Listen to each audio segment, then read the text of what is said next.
ગીતશાસ્ત્ર 146મો અધ્યાય.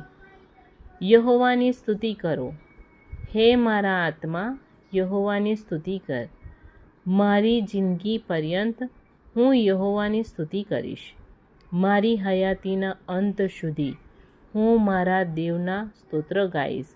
રાજાઓ પર ભરોસો ન રાખ, તેમજ માણસ જાત પર પણ નહીં, કેમ કે તેની પાસે તારણ નથી.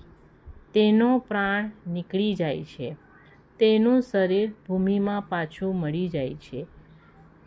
તે જ દિવસે તેની ધારણાનો નાશ થાય છે. જેની સહાય યાકૂબનો દેવ છે, જેની આશા પોતાના દેવ યહોવા પર છે, તેને ધન્ય છે. આકાશ, પૃથ્વી, સમુદ્ર તથા તેઓમાં જે કંઈ છે, તેનો ઉત્પન્ન કરતા યહોવા છે. તે સદા સત્ય પાળનાર છે. તે હેરાન થયેલાની દાદ સાંભળે છે. તે ભૂખ્યાને અન્ન આપે છે. યહોવા કેદીઓને છોડાવે છે. યહોવા આંધળાને દેખતા કરે છે. યહોવા દબાઈ રહેલાઓને ઊભા કરે છે.